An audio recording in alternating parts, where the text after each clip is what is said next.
Yep. Yep. So everyone except for group A and 2. All right, table 2. Read another issue for us. Genocide. Raise your hand if you had genocide.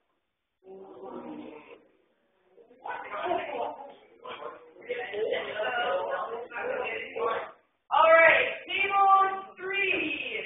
Read an issue for us. Media. Raise your hand if you had media.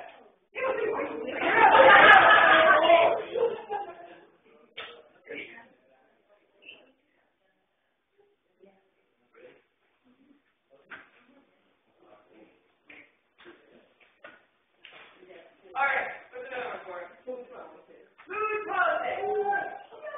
There's 2 for you guys. All right, what do you got? Table 1, back to you. Terrorism. Raise your hand if you have terrorism. 2 terrorists. All right, table 2, what do you got for us? That's not been read off yet. Media. What? Media. We already did media. Oh, we did. Disaster preparation. What is disaster prep? 2. All right. All right, table 3. You have any left? Yeah, I'm going to do that. Immigration. Raise your hand if you have immigration.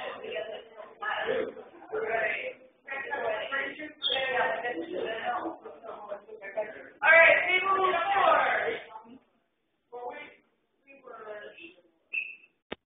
Vacillating between environmentalism and immigration. You just meant immigration. Okay, strong votes for that. Okay, what's another one? Are we through all 4 here? Okay, anyone have any issue that's left that we have not mentioned yet? All 4 of you? Yeah. What do you have? All your stuff? Alrighty, so look what we have here. Freeway tie. Freeway tie. Table 1, 3, and 4. So, based on the fifth, I messed it up. You're going to listen to it. It was media. Yeah, you wasn't in the media.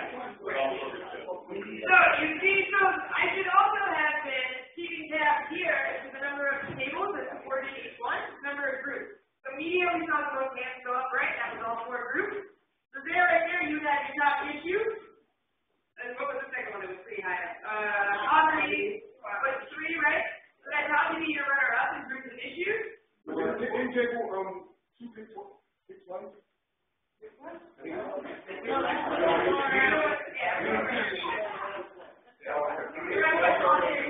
You would do multiple rounds of this. So let's say you narrow down to solve media and immigration and poverty.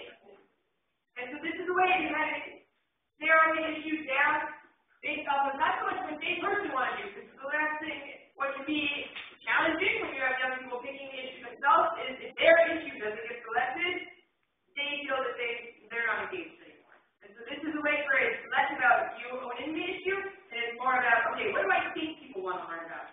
So that it's not like, oh, well, my issue just got crossed off. You know, I don't want to know anymore. So, which can be valuable when you're, especially since we're talking about game design, when you're putting a game to market, when you want people to play your game, you have to think about what they want. You can't just say this is the best game ever, I love it. And if no one else likes it, that's not very successful. You need to take other people's opinions into consideration. Okay, so we're about to take a break for breaking. Before we break out, we're going to do, when we get back, we're going to do something called Your Turn, where you guys are going to